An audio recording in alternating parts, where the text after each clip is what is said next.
지금부터는 이제 질문을 받으려고 합니다. 부모님도 혹시 설명 중에 잘 이해가 안 됐거나 궁금하신 부분 또는 입시하면서 궁금하신 부분 말씀을 주시면 제가 답변 드리도록 하겠습니다.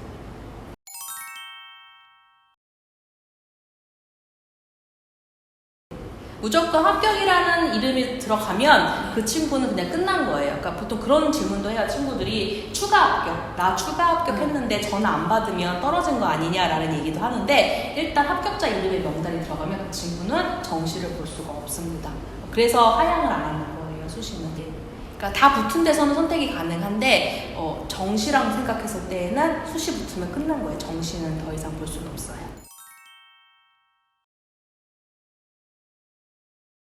그거는 아니다. 선택 과목이라도 보기는 해요. 영어가 자신이 없어서 나는 조금 이제 다른 과목들을 더 잘하겠다고 하면 영어가 선택 과목으로 되어 있는 학교들을 선택을 하시면 돼요. 필수가 아니고 이렇게 가로가 쳐져 있는 학교들은 선택이에요. 그러니까 그런 경우에는 영어보다는 이제 다른 과목 위주로 성적을 낼 수 있는 학교들을 선택을 하시면 되겠죠. 보통 상위권은 2등급 이상 나와야 되고 중하위권 대학들은 3등급 이상 나와요.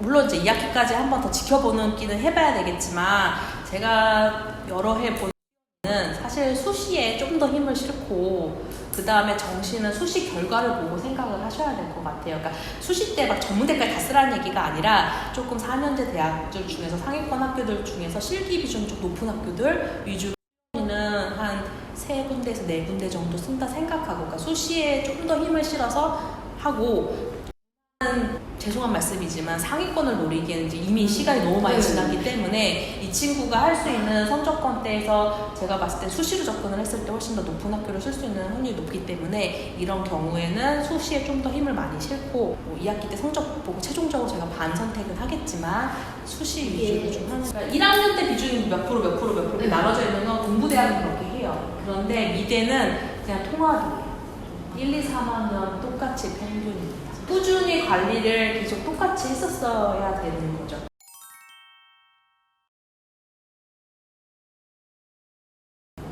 여기에 나와 있는 학교들은 조금 상위권, 그러니까 미대 중에서는 좀 알아주는 학교들로만 정리를 한 거예요. 저희 학원에서도 많이 보내고 있고 서울, 경기, 충청권까지만.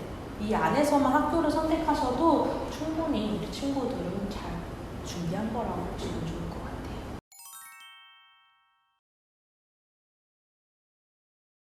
그거는 친구들이 핑계를 찾는 거라고 생각을 해요. 힘들거든요. 이 친구들이 어떤 특정한 점수를 맞아야 되고 실기도 그만큼 해야 되거든요. 전국에 있는 미술대학 가겠다고 하는 친구들 다 지금 거의 비슷한 좀 더 많이 실기를 하고 있는데 이 친구들이 그 실기도 쫓아가야 되지 성적도 내가 원하는 학교 어떤 학교 위주로 가려고 하면 정해진 성적표를 맞춰야 되지라고 하면 사실 되게 힘들어요. 부모님들이 보실 때는 우리 아이들이 되게 생각 없이 헬렐레 놀고 있는 것처럼 보일 수도 있는데 아니에요. 저 아이들 정말 고민도 많고 나름대로 신경도 엄청 많이 써 스트레스도 엄청 많이 받아요. 이야기 들어보면 나름대로 고민들이 엄청 많아요. 근데 체력적으로든 정신적으로든 이 두 가지를 모두 다 병행하는 게 너무 힘들어요. 저 아이들 이제 18살, 17살이에요. 근데 막 책임감은 있어요. 부모님들한테 큰 소리를 빡빡 쳤어요. 좋은 대학 가겠다고 막 이야기를 했는데 막상 몸은 그게 안 되니까 자기 나름대로 너무 힘든 아이들인데 그러다 보니까 자기네들도 약간의 조금 핑계거리, 조금 성적보다는 실기 위주로 하면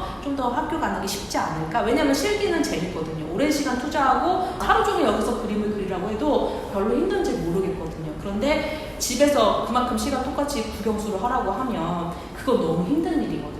차라리 그걸 조금 풀고 잘할 수 있는데 좀 더 힘을 실는 게 나한테는 도움이 되지 않을까라고 나름대로의 방법을 찾아가는 거예요. 그 친구들은. 그러니까 그거를 막 너무 부정적으로만 보시지 마시고 학원에서도 성적이 중요하다는 거 엄청 강조하고 있고 그래서 성적표도 걷는 거고 나중에 그걸 가지고 3학년 때 반이 배정이 되는 거고 그걸 가지고 학교도 준비를 해야 되고 이런 것들 때문에 본인들도 알아요. 그렇게 해서는 내가 원하는 학교를 갈 수가 없다. 이렇게 해서는 안 된다는 것도 충분히 이해하고는 있어요. 근데 부모님들한테는 좀 더 강하게 나가는 거죠. 나름대로.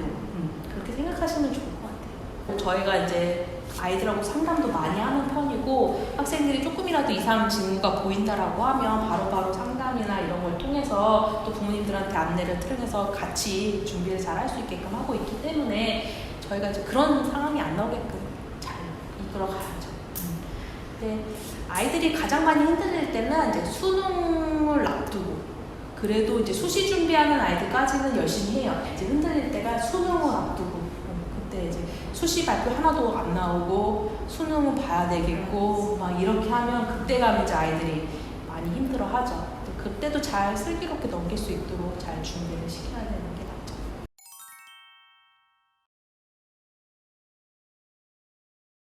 보통 이제 1, 2학년 때는 이 친구가 뭐 상위권을 갈 거야, 뭐 하위권을 갈 거야 미리 정해놓고 공부하는 건 아니기 때문에 전반적인 실기 과정을 하지만 이제 3학년 때가 되면 수시 집중반이냐 정시 집중반이냐, 이 친구가 수시로 간다고 하면 어느 학교를 준비를 하느냐에 따라서 반이 다 나뉘게 돼요. 학교도 실기가 다 똑같이 기초지전이라고 이야기는 하지만 모든 학교가 다 똑같은 실기를 보는 건 아니에요. 학교들마다 특징이 있고 원하는 바가 다 다르기 때문에 이 친구가 6개를 쓴다고 해서 6개 학교를 준비를 할 수는 없어요. 그러니까 비슷한 학교 위주로 실기를 준비를 해야 되는 거니까 그런 아이들끼리 모아서 실기를 시키는 거죠. 선생님들도 그렇게 반을 구성해서 아이들을 관리를 하는 거고, 그러니까 2학년 때까지 일단은 지켜보면서 이 친구가 어떻게 방향을 잡아가는지를 이제 2학년 때까지 2학년 선생님이 해주시는 거고, 그 다음에 이제 저희가 내년 2월에 3학년 반으로 이제 월반을 하게 되겠죠. 수시 준비하는 친구들은 좀 더 빨리 월반을 하실 수도 있어요. 보통 이제 입시가 11월이면 수시는 끝나니까 11월경이나 12월경에 수시 집중하는 친구들은 미리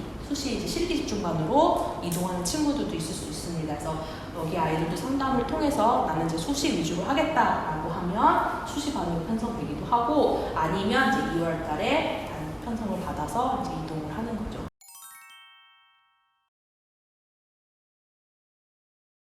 수시는 보통 30-40% 정도만 지원을 해요. 왜냐하면 아까도 말씀드렸듯이 수시는 경쟁률도 어마어마하고 웬만한 실기력으로 수시에서 합격하기는 사실 쉽지는 않아요. 그러니까 이 친구는 정시가 정말 힘들다, 나는 정시를 하기가 너무 힘들어서 수시밖에 없다, 수시의 전문대든 뭐든 끝을 내겠다 하는 아이들이 1차고, 그 다음에 실기를 엄청 잘하는 친구들, 실기가 경력이 오래됐고 실기를 했을 때 조금 경쟁력이 있다라고 하는 친구들이 수시 집중반을 하고, 그 다음에 이제 단기형 전형, 내신 성적이 조금 괜찮아서 단기형 전형 한양대라든지 숙대라든지 과기대 이 정도 쓸 친구들 같은 경우만 수시 접근을 하고, 그렇지 않은 경우는 이제 정시와 수시를 다 같이 놓고 보는 거죠. 그래서 정시반에 간다고 해서 수시를 못 보는 게 아니라 같이 볼 수는 있어요. 근데 비중 자체가 이제 수시 집중반은 실기에 좀 더 올인을 한 반이니까 거의 매일 나와서 아이들이 실기를 해요. 근데 정시반은 성적 관리도 해야 되니까 요일만 나와서 실기를 하게끔 이렇게 정리가 되어 있는 거죠.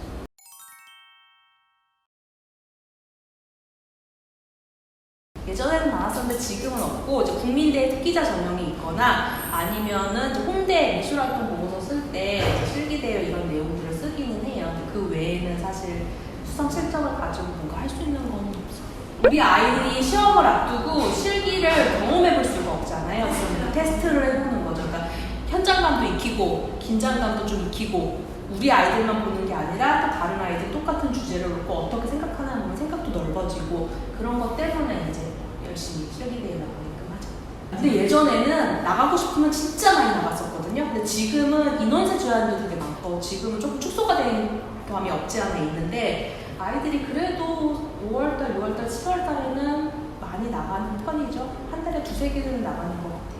선택적으로도 하실 수 있고요. 선생님하고 상의하에 학교를 정하실 수도 있고, 선착순으로 거를 경우가 있기 때문에 나 국민대 시험 꼭 봐야지 했는데도 접수를 못하면 시험을 못 볼 수도 있는 거기 때문에 20명 이상인 경우에는 학원에서 버스 이용을 하고요. 그렇지 않은 경우는 이제 개인적으로 이동을 해요.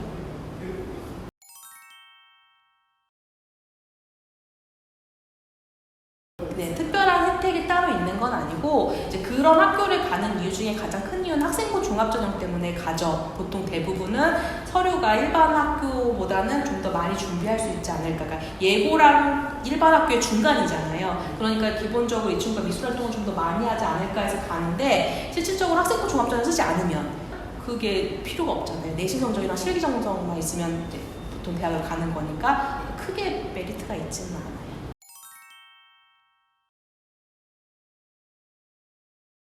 네, 모든 입시와 관련된 서류 작업이라든지 면접이나 이런 것들 다 학원에서 이루어집니다. 이 친구 전형에 맞춰서 준비해야 되는 거, 해야 되는 거는 다 입시반 선생님이 상의하에 다 준비를 하세요.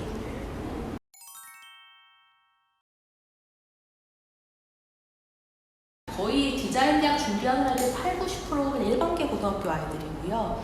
그 다음에 예고에서 혜택을 받을 수 있는 부분은 그 부분이에요. 미술활동에 좀 더 하고 있다. 예고를 들어갈 때 입시 실기와 디자인 대학에서 보는 실기는 다른 부분이 있는데, 그러다 보니까 실질적으로 디자인 대학 준비하는 애들 예고를 안 나와도 상관이 없거든요. 그래서 특별히 뭐 예고 나왔기 때문에 좀 더 플러스 된다? 이대에서 보는 실기 유형 정도는 예고 친구들이 조금 더 플러스 되는 부분들이 있다? 그거 외에는 크게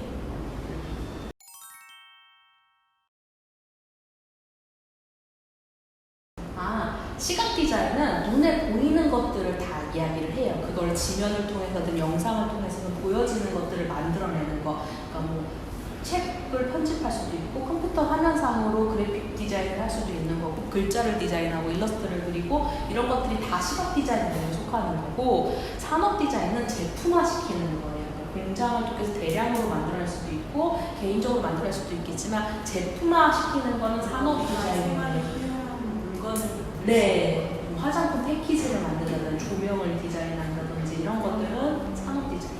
가장 보편적인 건 시각 디자인이에요. 가장 많이 포괄적으로 보는 건 시각 디자인이에요. 그래서 대부분의 학교들도 시각 디자인이 가장 많고 아이들도 시각 디자인을 많이 접근을 하고요. 이 친구 어떤 직업을 갖고 싶느냐에 따라서 시각 디자인과를 나오느냐 산업 디자인과를 나오느냐를 나누셔야지 좀 더 취업이 잘 되는 뭐 이거는 생각하면 없는 것 같아요. 학부로 묶여져 있는 학교들 같은 경우에는 전공을 미리 정하지 않아요. 일단 들어가서 수업을 하고 2학년, 3학년 때 돼서 이제 자기의 전공을 정하죠. 시각 쪽으로 더 할 거냐, 산업 쪽으로 더 할 거냐. 이런 학교들마다 그냥 시각 디자인과 산업 디자인과 정해놓은 학교들도 있고, 그냥 디자인 학부 이런 식으로 묶어놓은 학교들도 있어요. 학부라고 되어 있는 경우에는 전공이 없이 들어가서 공부를 한다고 보시면 되고, 그냥 학과로 정해되어 있는 학교들은 처음부터 그걸 공부하겠다고 선택을 하고 가는 거라고 보시면 돼요.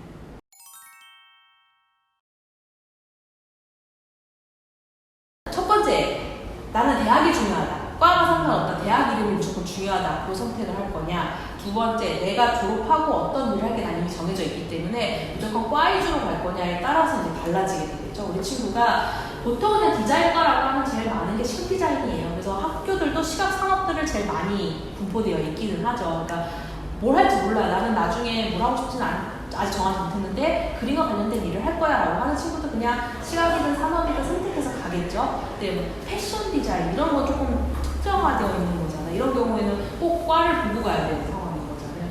그래서 나중에 성적이나 이런 걸 대비해서 선생님이 너가 꼭 이 학교로 가야 된다라면 과를 좀 바꿔봐라 정도는 하실 수 있겠지만, 너는 적성이 시각이니까 시각을 가야 돼 이렇게 하기에는 사실 입시 미술을 가지고는 알 수가 없어요. 공예과도 다 똑같은 시험 봐요. 네, 그래서 디자인이랑 공예는 같이 시험 보는 거예요. 같은 시험을 봐요. 입시 실기는 이 친구가 미술적 기반을 얼마나 잘 갖추느냐, 어떤 요소들을 잘 알고 이해하고 표현할 줄 아느냐를 보는 걸로 만든 게 입시 미술인 거고요. 그래서 친구들한테 많이 하는 얘기가 대학에 들어가서 그 학교에서 뭘 배우는지 커리큘럼을 봐라. 말로는 공예라고 되어 있지만, 뭐 섬유공예라고 되어 있지만 네가 원하는 공부를 배울 수 있는 곳이라면 그런 식으로 접근을 해도 된다라고 이야기를 많이 하거든요. 그러니까 지금 2학년 때밖에 시간이 없다. 학교를 미리 알아보는 거는. 그래서 학교도 좀뭐 졸업 전시 같은 게 있으면 가서 보기도 하고, 서울권에 있는 학교들 같은 경우에는 네, 그런 것도 보고, 요즘 유튜브로도 많이 되어 있으니까 유튜브 상으로 보시는 것도 좋고 직접 가서 보시는 것도 좋고, 아니면 학교에서 커리큘럼도 다 올라와 있으니까 그 과에서 어떤 활동들을 하는지 좀 보면 본인이랑 배우고 싶은 거, 나중에 내가 하고 싶은 일이랑 좀 연계가 된다라고 하면 훨씬 도움이 되겠죠. 변화는 없어요. 사실 20년, 30년 동안 미술이 실기를 해야 된다, 내신이 들어간다, 과목이 이렇게 들어간다, 이런 큰 변화는 없는데 그 안에서 소소하게 뭐 비율이 바뀐다든지 그림이 바뀐다든지 뭐 이 정도의 바뀜만 있는 거라서 실질적으로 부모님들이 막 입시가 어떻게 바뀔 거야 고민하시지는 않으셔도 되는데, 이제 우리 아이들이 준비했을 때 어떤 게 더 유리하지? 어떻게 했을 때 아이가 좀 더 수월하게 대학을 갈 수 있을지 이걸 같이 고민을 하셔야 되니까 저희 설명회를 드리는 거고, 거고, 또 혹시라도 관심 있는 학교들이 있다라고 하면 또 부모님 스스로 찾아보실 수도 있고 저희한테 더 문의를 하실 수 있는 부분들이 있으실 테니까 그거에 맞춰서 이제 설명회를 드리는 거예요. 그러니까 저희가 자주 있으니까 참석하셔서 한 번씩 이야기 들어보시고, 또 궁금하신 점이 있으시면 언제든지 학원에 상담 요청하셔도 되고, 네, 언제든지 열려 있습니다. 두드려 주세요. 감사합니다.